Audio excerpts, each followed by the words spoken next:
Hello, my name's Andrew, and I'm from East London, and I'm actually quite unique in that I'm gay. I also have dyslexia and dyspraxia, and I'm a newly qualified dyslexia specialist in higher and further education. Great, and what are you doing with that?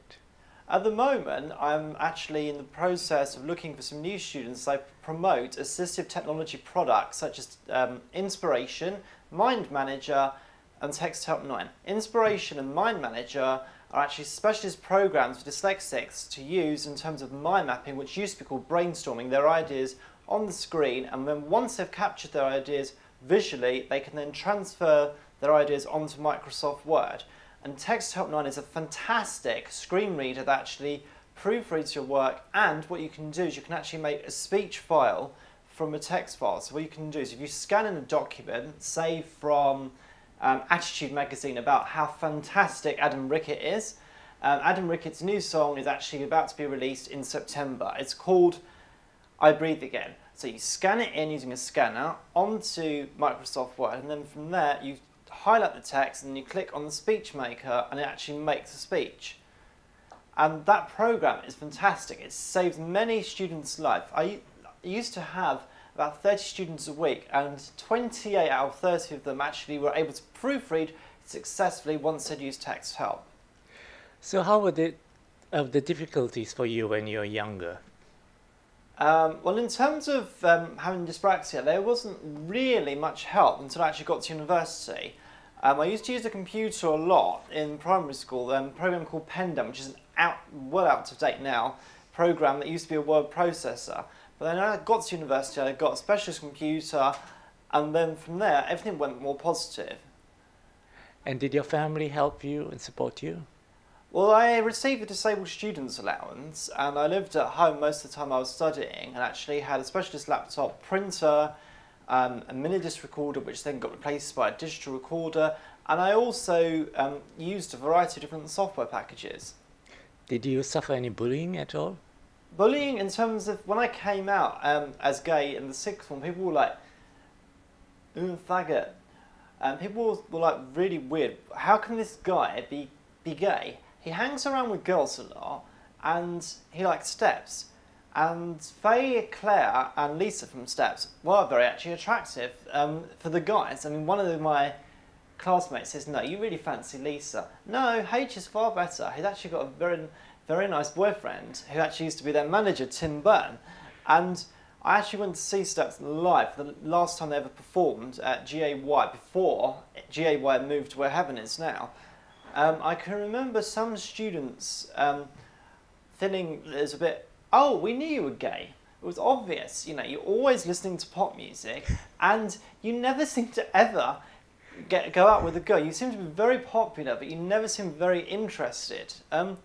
And you know, in East London, there has been a lot of developments recently. I mean, as a tutor, I've actually gone around, since I've stopped working at Greenwich, because I lost my job, I've actually been to different educational establishments and actually had a nose round through their websites. And I've noticed now there's promotion for Stone will actually promote the positive aspects of being gay and actually trying to actually tell people that there's nothing wrong with being gay.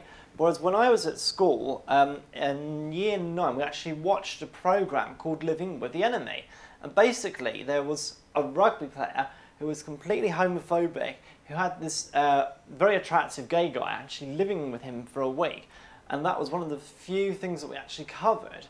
But, you know, in media studies, then we were talking about different gay characters, and EastEnders, particularly from my point of view, was one of the few soaps that actually had some most relevance in terms of gay characters. There was a couple in the 1990s, and there was a funny sort of couple, Tony and Simon. Simon, of course, being the famous Martine McCutcheon, who played Tiffany's brother, who actually went out with Tony, who was actually going out with Tiffany before she actually got back with Grant Mitchell and then had Courtney. That was a sort of a storyline then. And then of recently, of course, the Saeed and Christian storyline was quite controversial because to be Muslim and to be gay seemed to be very frowned upon. And I've noticed that, you know, the attitude towards homosexuality varies depending depending on specific areas. I mean, there are some areas like Stratford where there are some local gay pubs and there's also some shops, I believe, somewhere hidden. You can't actually see them because they're well hidden away from everything else.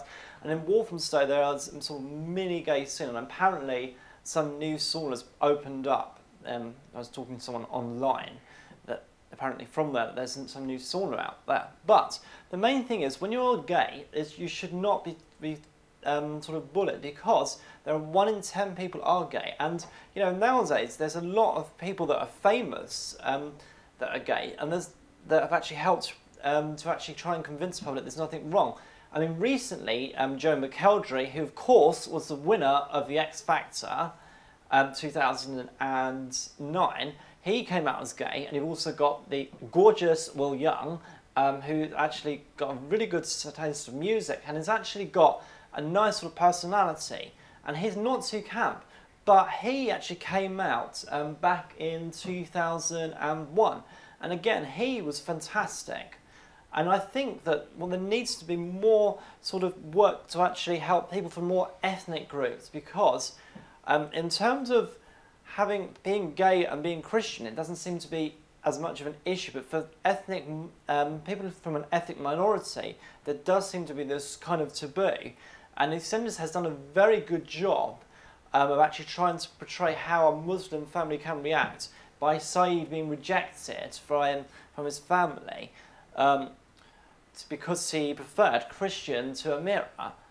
But the sort of ethical dilemma, because I've also studied religious studies, is that the family, when his mother knew that he was gay, shouldn't have actually encouraged him to marry Amira, because what that sort of images that's actually given to people watching is that you should lie, and I don't actually believe in lying.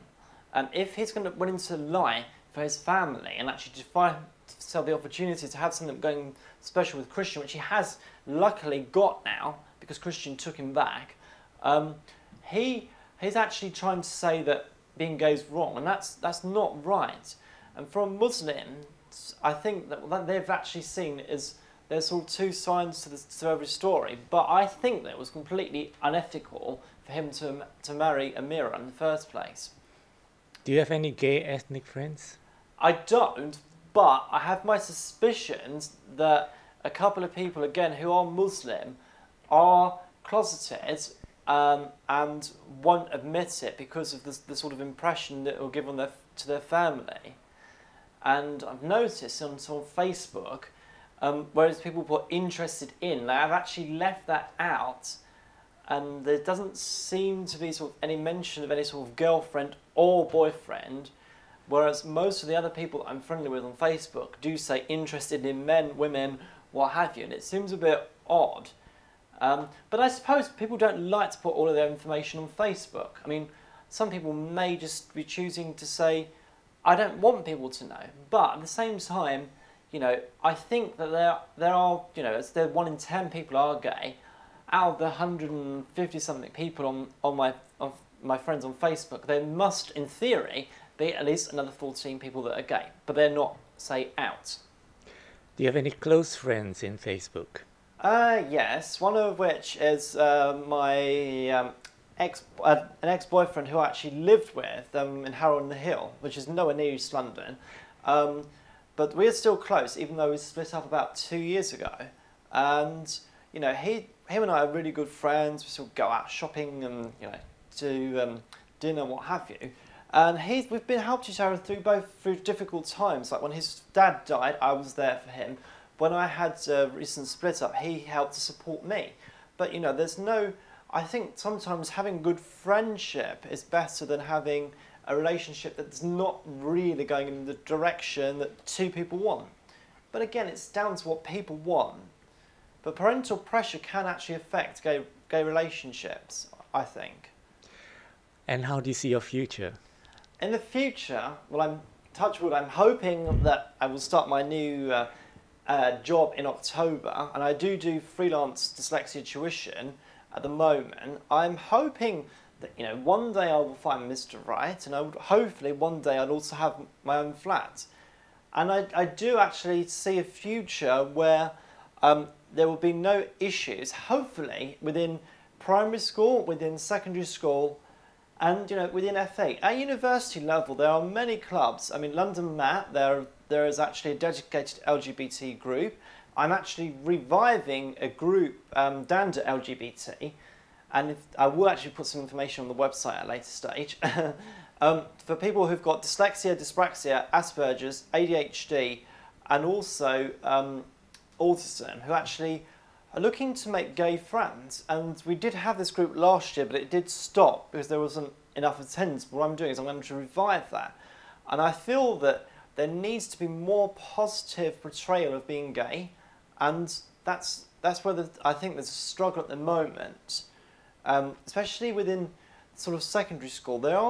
There is information available, but I don't feel that there's enough done, and actually we need some sort of portrayal, because when you're doing sex and science, it's all about male and female. And again, when I was reading articles recently, again, this sort of portrayal, 75% of gay men are going to end up HIV positive. Again, that's a sweeping statement. How can that be justified? There needs to be, and sort of, someone needs to actually be teaching them in the form of citizenship education or PSHE, or whatever the new name is. I haven't worked in secondary schools for 5 years now, but there needs to be something taught to actually encourage students, obviously, to use protection and actually look at things. If you're gay, there's nothing wrong with having sex. Of course there's not, but make sure you use protection, because if people aren't educated and then they get HIV, they wouldn't have been made aware. And again, that's an issue. HIV has always been a topical issue, and I feel very strongly that there needs to be done more to actually prevent, rather than just making sweeping statements. Thanks. Is there anything else you want to add? I would also like to say that if you are gay, then you should be proud and stop worrying. 1 in 10 people are gay, and it is actually illegal to be discriminated against. And at the end of the day now, there are some companies that actually look specifically for gay people for certain positions.